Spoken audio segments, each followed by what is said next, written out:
हम लोग क्या कर रहे थे, हम लोग बच्चों लास्ट लेक्चर में क्वेश्चंस कर रहे थे, चैप्टर अपना ये ऑलमोस्ट खत्म हो चुका था। कुछ और क्वेश्चंस बचे हुए हैं, उन क्वेश्चंस को पहले कर लेंगे, फिर उसके आगे एक्सरसाइज वाले जो क्वेश्चन है अनसॉल्व वो किया जाएगा। ठीक है, तो बच्चों आवाज आ रही है तो एक बार रेज योर हैंड, देन हम कंटिन्यू करते हैं। Very good.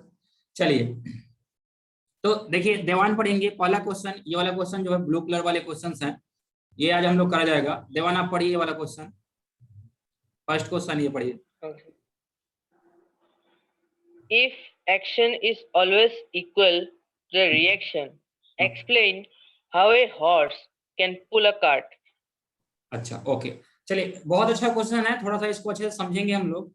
देखिए क्वेश्चन क्या बोल रहा है कि एक्शन अगर रिएक्शन के इक्वल होता है तो एक हॉर्स जो है घोड़ा, वो कार्ट को कैसे पुल कर पाता है। ठीक है, horse, how horse can pull a cart. तो देखिए इसके लिए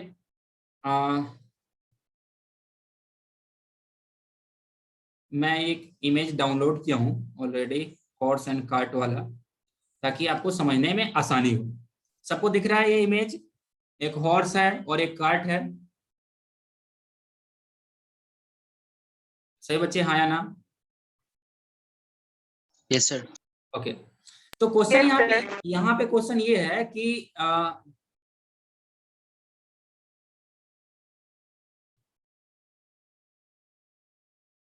यहाँ पे लिखने का कुछ उपाय नहीं है, वेट कर लीजिए थोड़ा सा। इसमें लिखेंगे कैसे, क्या यहाँ पे लिख सकते हैं? चलिए, ये जो हॉर्स है बच्चों, ये जब एक कार्ट को पुल करेगा तो न्यूटन का थर्ड लॉ क्या बोलता है, every action has equal and opposite reaction. मतलब अगर कार्ट आगे की तरफ घोड़े हॉर्स, देखिए every action has equal and opposite reaction, यानी अगर हॉर्स आगे की तरफ फोर्स लगाएगा तो उतना ही का रिएक्शन कार्ट भी हॉर्स पे लगाएगा पीछे की तरफ। तो अगर दोनों एक दूसरे को आगे पीछे खींचेंगे तो ये कार्ट आगे कैसे जा पाएगा। क्वेश्चन क्लियर है क्या सबको?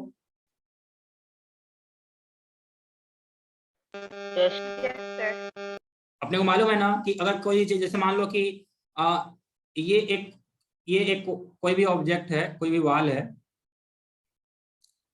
जैसे मान लीजिए कि यहाँ पे ये कार्ट है, कार्ट का वेट नीचे लग रहा होगा तो ग्राउंड से नॉर्मल ऊपर लग रहा होगा, दोनों एक्शन रिएक्शन का पेयर है। वैसे ही यहाँ पे दोनों कांटेक्ट है, कांटेक्ट पॉइंट मान लीजिए ये है। तो अगर हॉर्स इधर की तरफ फोर्स लगा के इसको खींच रहा है तो इस रस्से पीछे की तरफ रिएक्शन फोर्स भी तो लगेगा। जब दोनों एक दूसरे को बैलेंस कर देंगे तो ये आगे कैसे बढ़ पाएंगे। ठीक है, तो इसका एक्सप्लेनेशन देखिए क्या है। इसका एक्सप्लेनेशन ये है बच्चों कि हॉर्स डेफिनेटली कार्ट को खींच रहा है, लेकिन सिर्फ इसी को नहीं खींच रहा है, हॉर्स अपने पैरों से ग्राउंड को भी हिट कर रहा है। जब ग्राउंड को हॉर्स नीचे की तरफ हिट करेगा तो ग्राउंड भी नॉर्मल फोर्स यहाँ पे इधर की तरफ अप्लाई करेगा। जब ग्राउंड बच्चों इधर की तरफ फोर्स अप्लाई करेगा तो इस वाले फोर्स का दो कंपोनेंट आएगा। इस वाले फोर्स का एक फैक्टर इधर रहेगा, दूसरा फैक्टर उधर रहेगा, और इस वाले के कारण क्या होगा, इस वाले कंपोनेंट के कारण ये हॉर्स आगे बढ़ पाएगा। सबको ये क्लियर है क्या, हाँ या ना? No sir. क्लियर नहीं है? चलिए, अगर क्लियर नहीं है तो फिर से एक बार देख लीजिए, इसका एक्सप्लेनेशन फिर से देखेंगे सही बच्चे, अगर आपको ये क्लियर नहीं है तो। देखिए क्वेश्चन ये था कि ये जो line joining horse and cart है, इस पे हॉर्स ने आगे फोर्स लगाया तो कार्ट ने पीछे फोर्स लगाया होगा, तो दोनों एक दूसरे को कैंसिल कर देंगे, और जब दोनों एक दूसरे को कैंसिल कर देंगे तो फिर ये आगे कैसे बढ़ेगा। थर्ड लॉ के अनुसार एवरी एक्शन है इक्वल एंड अपोजिट रिएक्शन। तो अगर इसको हम एक्शन मानते हैं तो ये क्या रहेगा, ये रिएक्शन रहेगा, दोनों एक दूसरे को बैलेंस कर देंगे, और जब दोनों एक दूसरे को बैलेंस कर देंगे तो इसको आगे नहीं बढ़ पाना चाहिए। तो मैं क्या बोल रहा हूं कि क्या हॉर्स सिर्फ कार्ट पे ही फोर्स लगा रहा है? Answer is no. Horse definitely cart पे तो फोर्स लगा ही रहा है, लेकिन कार्ट पे फोर्स लगाने के साथ साथ वो ग्राउंड पे भी फोर्स लगा रहा है। ये आप फील कर रहे हैं कि नहीं कर रहे हैं? हॉर्स कार्ट पे भी फोर्स लगा रहा है और ग्राउंड पे भी फोर्स लगा रहा है। कार्ट पे जो फोर्स लगा रहा है उसका यहाँ पे हो सकता है कि ये बैलेंस कर दे कार्ट, लेकिन जो ग्राउंड पे फोर्स लगा रहा है तो उसके कारण ग्राउंड भी क्या करेगा, ग्राउंड भी आगे की तरफ रिएक्शन अप्लाई करेगा। जब ग्राउंड आगे की तरफ रिएक्शन अप्लाई करेगा तो इस वाले फोर्स के कारण वो कार्ट आगे बढ़ पा रहा है। सभी को क्लियर है ये? सभी बच्चे ओके? चलिए अब आगे चलते हैं। इसके बाद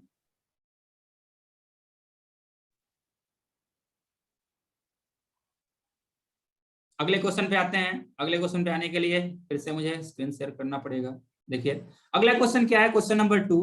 क्वेश्चन नंबर 2 है explain why it is difficult for a fireman to hold a hose which ejects large amount of water at high velocity.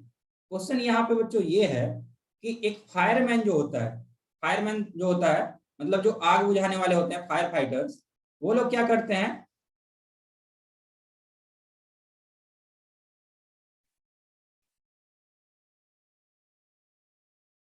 जो फायर फाइटर्स होते हैं वो लोग क्या करते हैं, जैसे मान लो कि ये एक फायर फाइटर है, this is a fire fighter, ये आग बुझा रहा है और बेचारे बहुत मेहनत करते हैं। क्या करते हैं, एक पाइप को पकड़े हुए रहते हैं और ये पाइप पीछे टैंक से कनेक्टेड होता है मोटर के साथ, और इससे बहुत हाई स्पीड में क्या होता है, हाई स्पीड में वाटर बाहर आते रहता है।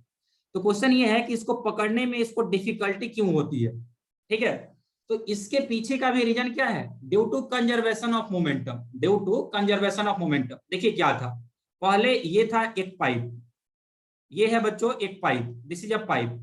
इस पाइप से बहुत तेजी से पानी आगे की तरफ निकल रहा है, तो पानी का अपना कुछ ना कुछ मास है, कुछ ना कुछ मास है पानी का, और कुछ ना कुछ वेलोसिटी है, तो m इंटू भी बाहर निकल रहा है। इनिशियली क्या था, इनिशियली तो वो रेस्ट पे था, जब फायरमैन ने खाली पाइप पकड़ा होगा तो उस टाइम तो वो रेस्ट पे था। जब वो खाली पाइप रेस्ट पे था तो उसका मोमेंटम पी इनिशियल क्या था, पी इनिशियल 0 था।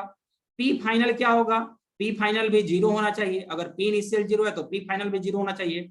तो वाटर का मोमेंटम तो आगे है, अब नेट मोमेंटम को बैलेंस करने के लिए पाइप और जो फायरमैन है ये कहाँ, ये पीछे की तरफ मोमेंटम एक्सपीरियंस करेंगे, ये पीछे की तरफ फोर्स एक्सपीरियंस करेंगे, और इसके कारण उसको डिफिकल्टी होती है पकड़ने में। ये क्लियर है क्या सबको, हाँ या ना?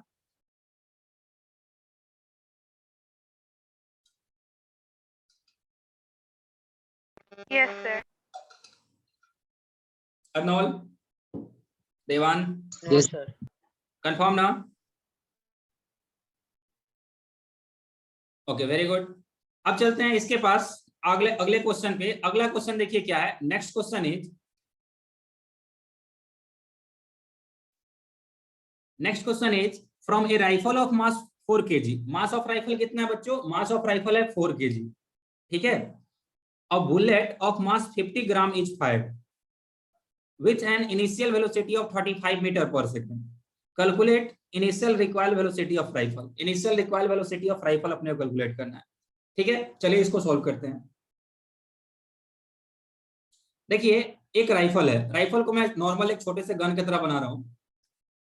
मान लीजिए ये बच्चों क्या है, this is a rifle, this is a rifle,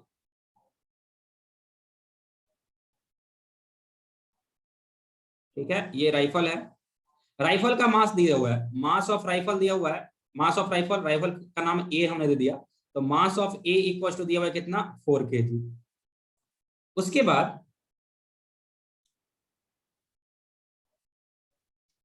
बाद अपने को क्या दिया हुआ है, मास ऑफ बुलेट इज 50 ग्राम। तो मास ऑफ बुलेट जो है, मास ऑफ बुलेट, इसको हम MB से डिनोट कर रहे हैं, ये कितना है, ये है 50 ग्राम। अब क्या बोल रहा है अपने को बोल रहा है कि bullet is fired with velocity of 35 metre पर सेकंड, यानी यहां से जो बुलेट जो फायर हो रहा है, इस राइफल के अंदर पहले बुलेट लोडेड होगा, ऐसे यहाँ पे मान लो बुलेट लोडेड होगा। जब ये राइफल से बाहर आया, जब ये बुलेट राइफल से बाहर आया तो ये आगे जा रहा है कितना से, 35 मीटर पर सेकंड से। तो अपने को रिक्वायर्ड वेलोसिटी ऑफ राइफल पूछ रहा है, रिक्वायर्ड वेलोसिटी ऑफ राइफल अपने से पूछ रहा है, ठीक है।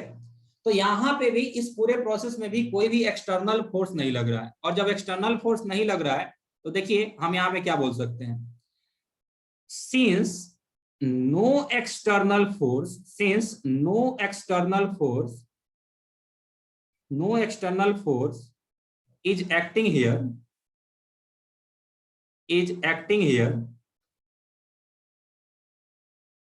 therefore total momentum will be conserved. Everyone हाँ या ना? कोई भी एक्सटर्नल फोर्स नहीं लग रहा है, इसलिए क्या होगा, इसलिए टोटल मोमेंटम क्या होगा, कंजर्व होगा। अब अगर टोटल मोमेंटम कंजर्व है इसका मतलब क्या हुआ, this implies initial momentum equals to final momentum. Initial momentum क्या हुआ, this is momentum before collision, this is momentum before collision and this is momentum after collision. Initial momentum equals to क्या होगा, final momentum. अब आप देखिए बच्चों, initially क्या है,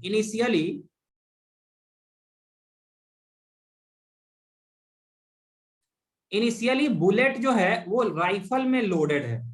राइफल और बुलेट दोनों कहाँ हैं, एक साथ हैं। और जब हमने बुलेट फायर नहीं किया है, या जो भी पर्सन जो बुलेट फायर कर रहा है, जब उसने बुलेट फायर नहीं किया है तब दोनों रेस्ट पे हैं।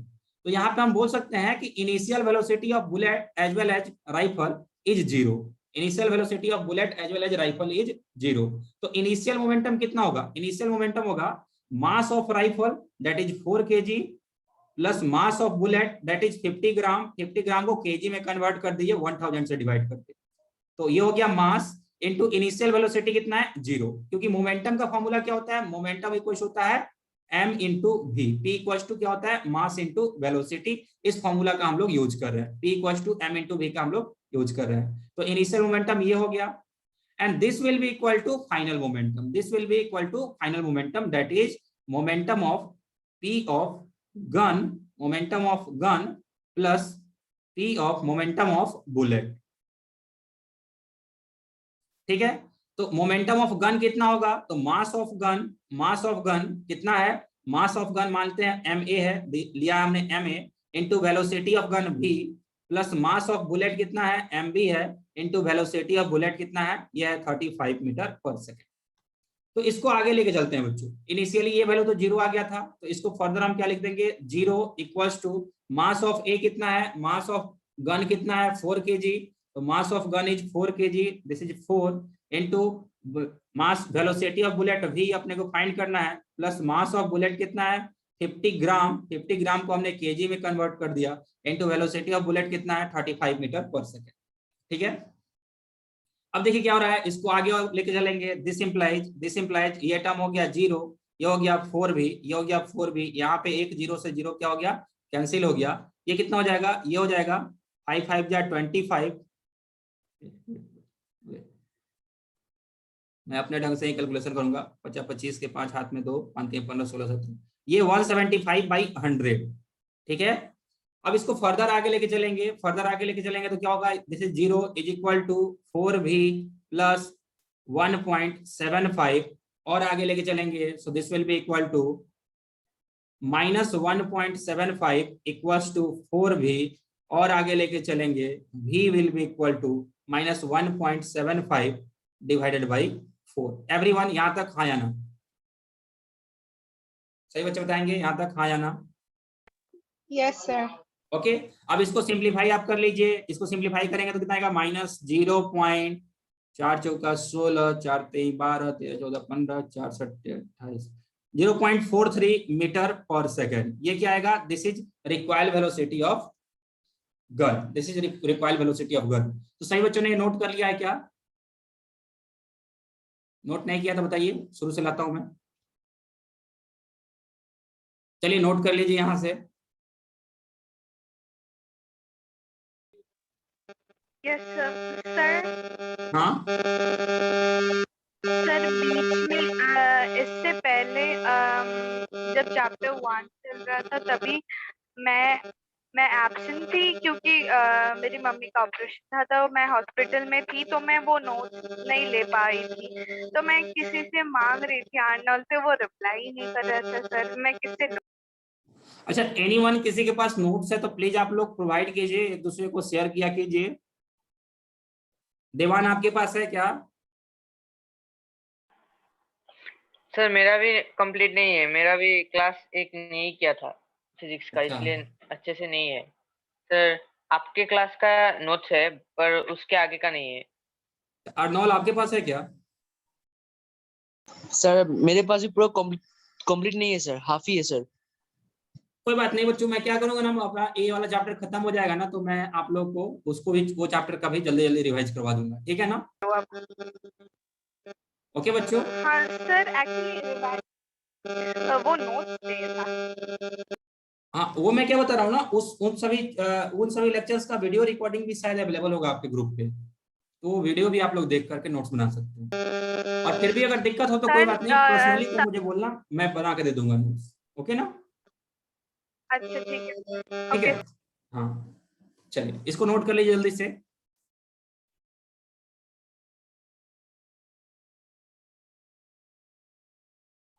ये नोट यहाँ तक हो जाएगा तो रेज योर हैंड, फिर इसके बाद नीचे वाला मैं स्क्रॉल कर दूंगा।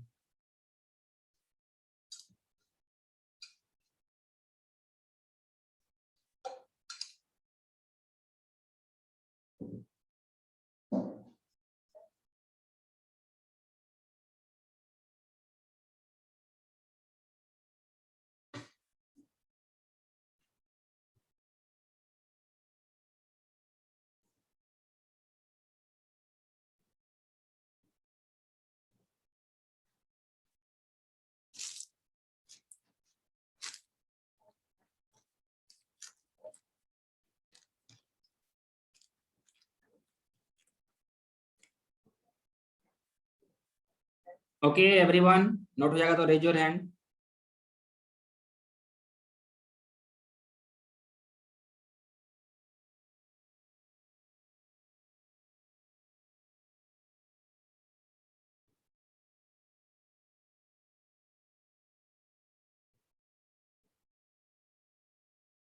Very good. जुआनिता, आप पहला लेक्चर अटेंड कर रही हैं क्या जुआनिता? ओके ठीक है, तो एक काम कीजिएगा, ये चैप्टर तो अपना खत्म ही होने वाला है, तो इसका क्वेश्चंस हम लोग करेंगे सारा, तो उसमें रेगुलर रहिएगा, ठीक है? और उसके बाद मैं आपको बता दूंगा कैसे रिमेनिंग जो क्लास आपका मिस हुआ है उसको कंप्लीट करना है। हाँ सर।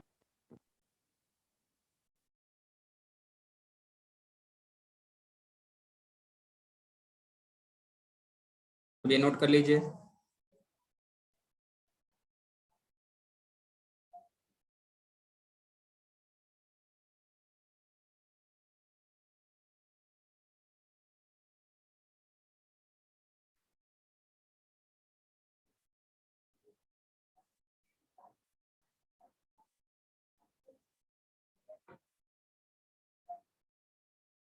एवरीवन जल्दी से थोड़ा फास्ट नोट करेंगे, अपना लेक्चर 40 मिनट्स का ही होता है।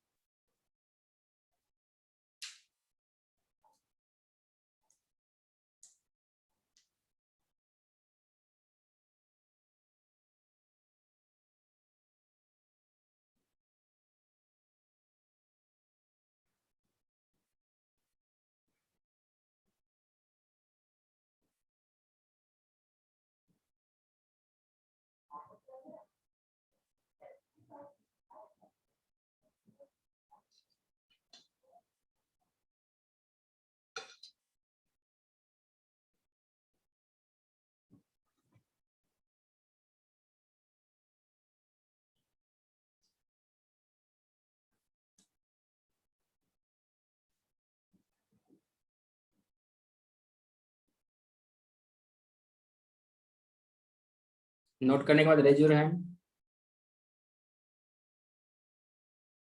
ओके चलिए अब अगले वाले क्वेश्चन में चलते हैं। Next question is question number 3 हो गया अपना, क्वेश्चन नंबर 4 पे चलते हैं। क्वेश्चन नंबर 4 क्या बोल रहा है? Two objects of masses 100 gram and 200 gram are moving along same line and direction with velocity 2 meter per second and 1 meter per second. एक ही लाइन में मूव कर रहे हैं, एक ही डायरेक्शन में मूव कर रहे हैं, एक 2 मीटर पर सेकेंड से मूव कर रहा है, एक 1 मीटर पर सेकेंड से मूव कर रहा है रेस्पेक्टिवली। ओके, आगे क्या बोल रहा है? They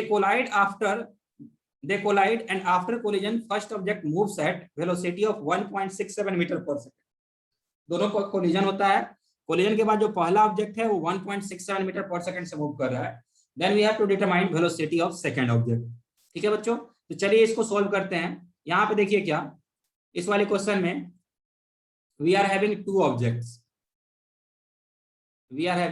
objects, object A and object B. ठीक है, ये है मान लो object A, this is object A, this is A, and this is B. दोनों एक ही लाइन में मूव कर रहे हैं और एक ही डायरेक्शन में मूव कर रहे हैं। ठीक है, अपने को गिवन क्या क्या है, तो देखिए अपने को गिवन है, given mass of A, mass of ए,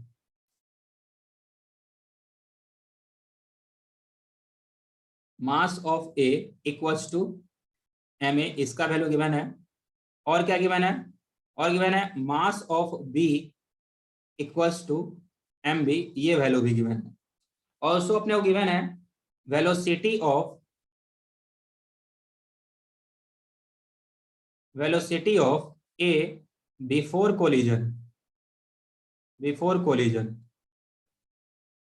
ये कितना दिया हुआ है, ये यूए दिया हुआ है, इसका वैल्यू भी लिखना बाकी है अभी। Velocity of,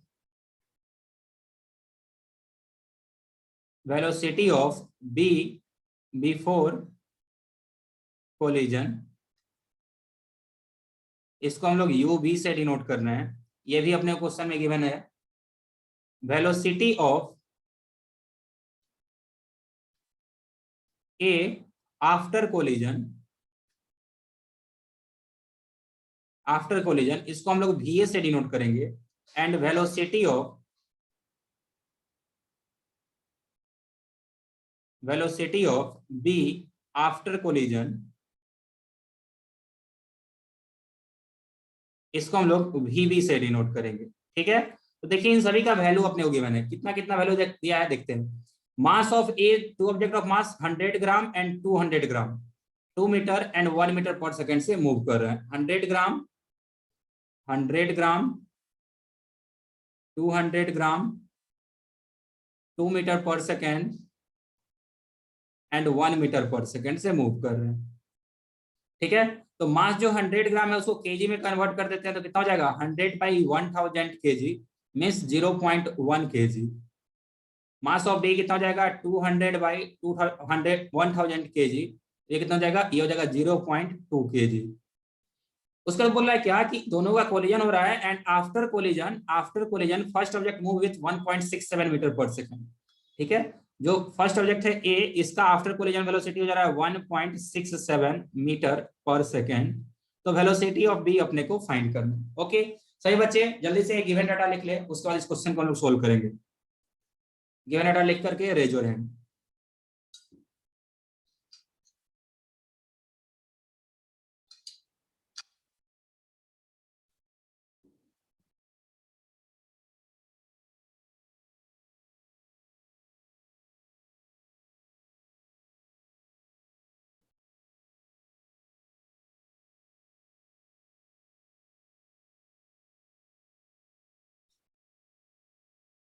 okay very good Isa, बाकी बच्चे जल्दी से नोट कर लें।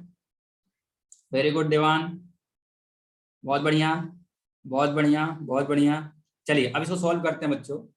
तो देखिए सॉल्व करने के लिए पहले मैं आपको डायग्राम बना के समझा देता हूं कि अपने पास जो दो ऑब्जेक्ट्स थे, ये था ए, ये था B.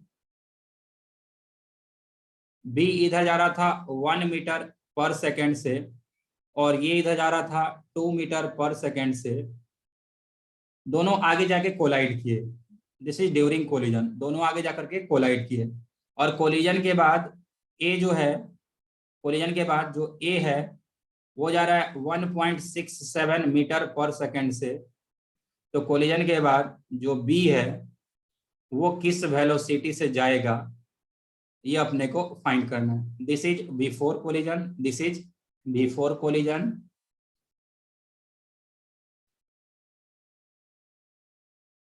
this is during collision, this is during collision,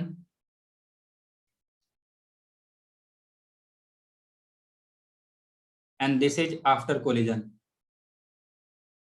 this is after collision, before collision, during collision and after collision। ये सारे अपने पास वैल्यूज दिए हुए हैं। ठीक है, अब देखिए कैसे कैसे इसमें वर्क करेंगे। इस पूरे सिस्टम में बच्चों क्वेश्चन में कहीं भी वो नहीं बोला है कि कुछ भी एक्सटर्नल फोर्स नहीं लग रहा है।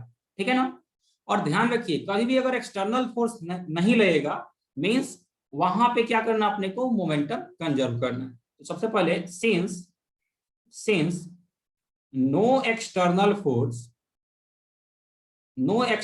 Force is acting here, therefore momentum will remain conserved. कोई भी एक्सटर्नल फोर्स नहीं लग रहा है, इससे कारण मोमेंटम क्या होगा, कंजर्व रहेगा. Now applying law of conservation of momentum. Law of conservation of momentum क्या बोलता है, ये बोलता है टोटल मोमेंटम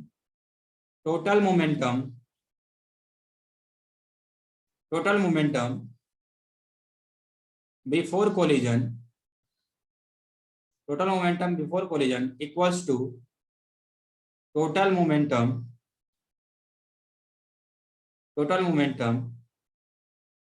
after collision.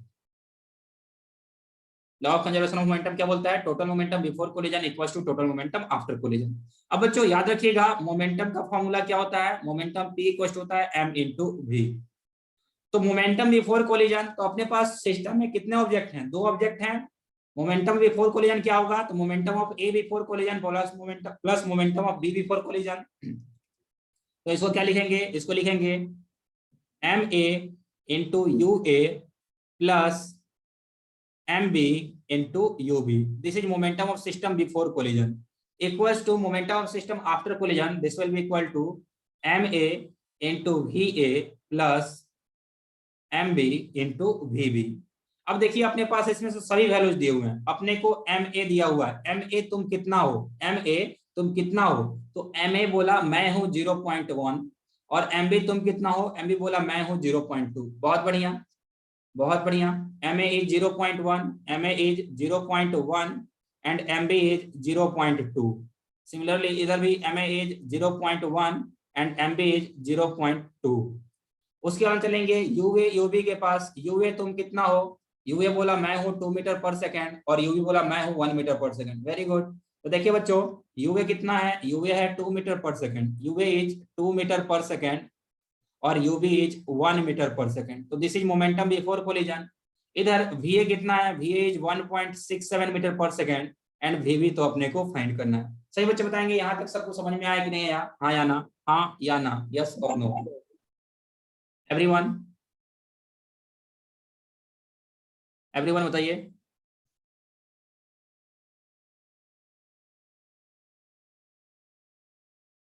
बच्चों रेज योर हैंड अगर यहाँ तक आपको क्लियर है तो. Very good. अर्नॉल, बाकी बच्चे बताएंगे. बाकी बच्चे बहुत बढ़िया 100% रेस्पॉन्स आता है ना, तो बहुत अच्छा लगता है. ठीक है, तो अब देखिए इनको मल्टीप्लाई करेंगे कितना हो जाएगा, ये हो जाएगा 0.2 प्लस इनको मल्टीप्लाई करेंगे तो ये भी कितना हो जाएगा, ये भी हो जाएगा 0.2 इक्वल्स टू इनको मल्टीप्लाई करेंगे तो ये हो जाएगा 0.167. This will be equal to 0.167 plus ये कितना हो जाएगा 0.2 टाइम्स ऑफ VB. चलिए फर्दर वर्क करते हैं. 0.2 प्लस 0.2 तुम हो जाओगे 0.4 और तुम इधर प्लस में हो तो इधर आके हो गया, इधर प्लस में हो तो इधर आगे क्या हो जाओगे minus. 0.167 is equal to 0.2 times VB. जल्दी से सभी अच्छे बच्चे इसको सॉल्व कर देंगे.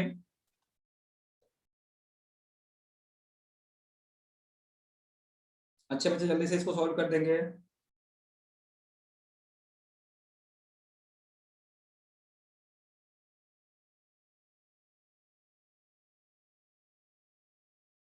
ये वाला वैल्यू हो जाएगा 0.233. This will be equal to 0.233 is equal to 0.2 times of VB. ठीक है, इसको यहां मैं सॉल्व कर रहा हूं. दिस इंप्लाइज ये इधर मल्टीप्लाई 0.2 इधर मल्टीप्लाई में है ना, तो इधर आएगा डिवाइड हो जाएगा. तो 0.233 divided by 0.2 equals to VB. अब इसको सॉल्व कीजिए और VB का वैल्यू आप लोग फाइंड कीजिए। VB equals to how much, जल्दी से फाइंड कर लीजिए।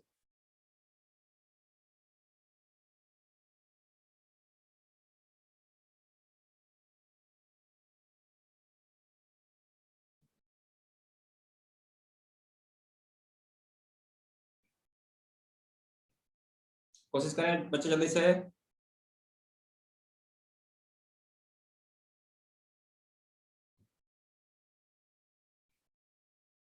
कितना होगा बच्चों ये?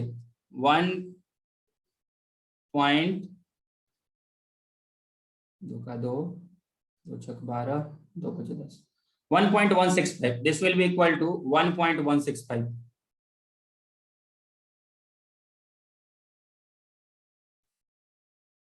Metre per second. यानी कोलिजन के बाद जो B है उसका वेलोसिटी कितना होगा? 1.165 मीटर पर सेकेंड। तो therefore velocity of B after collision will be 1.165 meter per second in same direction, in same direction। Same direction क्यों है बच्चों? क्योंकि आंसर अपना पॉजिटिव आया। अगर आंसर ये नेगेटिव आता तो उसका वेलोसिटी वो अपोजिट डायरेक्शन में रहता। सही बच्चे, रेज योर हैंड अगर आपको ये वाला सॉल्यूशन पूरा अच्छे से क्लियर है तो। देन ऊपर से मैं ला दूंगा इसको नोट करने के लिए आपको। बच्चों रेज योर हैंड अगर आपको ये सॉल्यूशन क्लियर है तो। वेरी गुड, वेरी गुड, बहुत बढ़िया। तो चलिए एक एक करके इसको नोट कर लीजिए। अब कहाँ से नोट करना है? तो यहां तक आपने नोट कर लिया था गिवन डेटा तक। अब ये वाला नोट कर लीजिए। ये वाला पार्ट नोट करने के बाद raise your hand.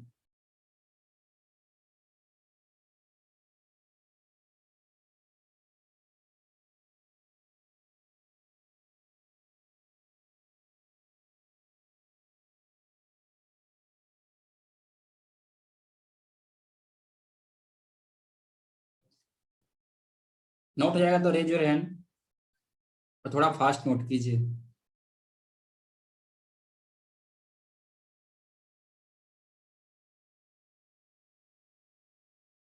Very good ज्वानिता, बाकी बच्चे भी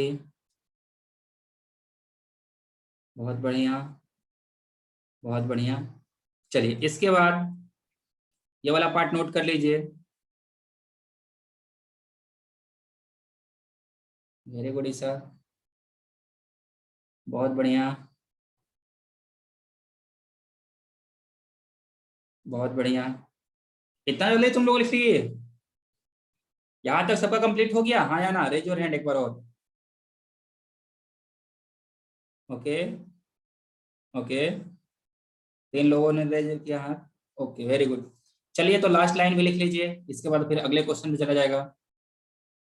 velocity of B after collision will be 1.165 meter पर सेकंड। ये सेम डायरेक्शन वाला कॉन्सेप्ट सबको समझ में आ गया ना बच्चों? हमने ऑलरेडी देखा है कि बुलेट और राइफल वाले, बुलेट एंड पिस्टल वाले क्वेश्चन में रिकॉइल वेलोसिटी नेगेटिव आ रहा था। क्यों आ रहा था? क्योंकि बुलेट गन जो है सो पीछे की तरफ मूव कर रहा था, इसलिए अपने को वो वेलोसिटी नेगेटिव आ रहा था। तो अगर आंसर नेगेटिव में आ रहा है मतलब डायरेक्शन अपोजिट हुआ है, आंसर पॉजिटिव आ रहा है मतलब सेम डायरेक्शन की बात हो रही है। ठीक है, आगे चलते हैं अगले क्वेश्चन पे। तो इसके बाद यहाँ पे अपना ये चैप्टर पूरा का पूरा कंप्लीट हो गया। ठीक है, अब इसके बाद देखिए क्या, इसके बाद आता है अब एक्सरसाइज। ठीक है, तो स्टार्टिंग फ्रॉम फर्स्ट क्वेश्चन, पहला क्वेश्चन जरा पढ़िए। कौन पढ़ेगा? तो ज्वानिता आप पढ़ेंगी। ये फर्स्ट क्वेश्चन क्या लिखा हुआ है जरा पढ़िए। An object experience net zero force, zero external unbalance force वाला।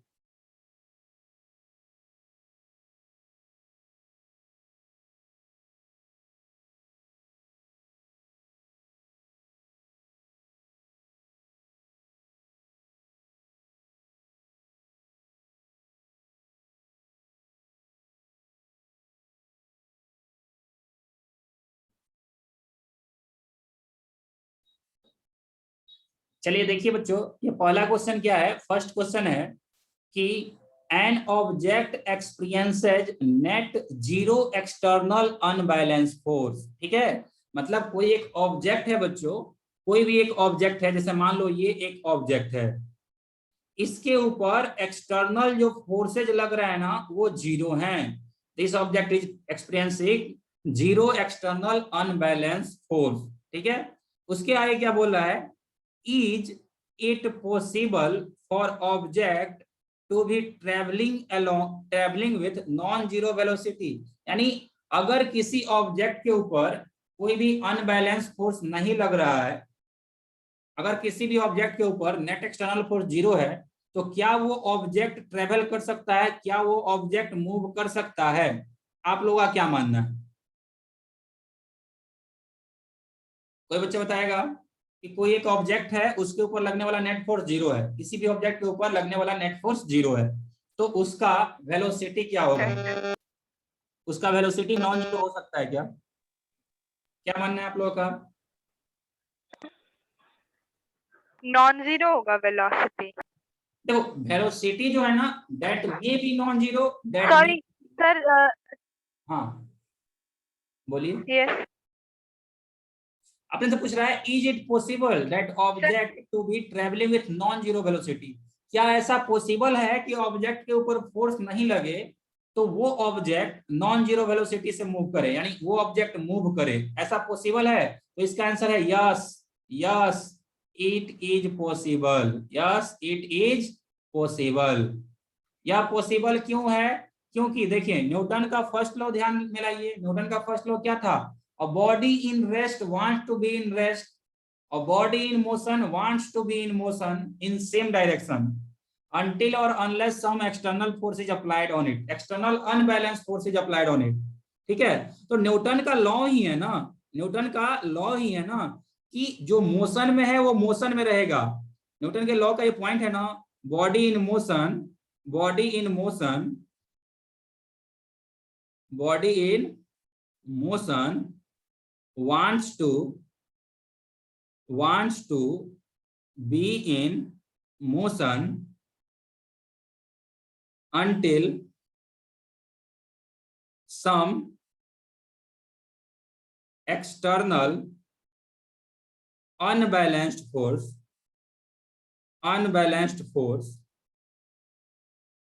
is applied on it, is applied on it। ये पूरा कंप्लीट स्टेटमेंट नहीं है न्यूटन लॉ ऑफ मोशन का, न्यूटन का फर्स्ट लॉ का, लेकिन उसमें ये पार्ट भी है। पूरा स्टेटमेंट क्या है? Body in rest wants to be in rest, body in motion wants to be in motion in same direction until or unless some external unbalanced force is applied on it। तो उसमें तो ये वाला part है ना कि जो motion में है वो मोशन में ही रहना जाता है जब तक उसके ऊपर कुछ एक्सटर्नल अनबैलेंस फोर्स नहीं लगे। तो यहाँ पे तो एक्सटर्नल अनबैलेंस फोर्स नहीं लग रहा है। अब एक्सटर्नल अनबैलेंस फोर्स नहीं लग रहा है तो ऑब्जेक्ट क्या रहेगा? मोशन में ही रहेगा। और ऐसे भी आप देखो, अगर बच्चों फोर्स इक्वल टू जीरो है तो फोर्स इक्वल टू क्या होता है? Mass into acceleration. अगर फोर्स जीरो है मतलब एक्सेलरेशन क्या है? जीरो। और पहला इक्वेशन ऑफ मोशन क्या था? v equal to U plus A T. अगर एक्सेलरेशन हम जीरो करते हैं तो v इक्वल टू क्या होगा? u, यानी बॉडी का स्पीड जो है वो चेंज नहीं होगा। अगर फोर्स जीरो मतलब एक्सेलरेशन जीरो, एक्सेलरेशन जीरो मतलब बॉडी का स्पीड जो है वो चेंज नहीं होगा। This is from first equation of motion. सबको क्लियर है क्या ये? हाँ या ना? बच्चों जल्दी से बता दो, टाइम आउट होने वाला है। रेज योर हैंड अगर क्लियर है तो। Very good demand. नहीं क्लियर है तो इसको अगले क्लास में मैं फिर से एक्सप्लेन कर दूंगा। आज के लिए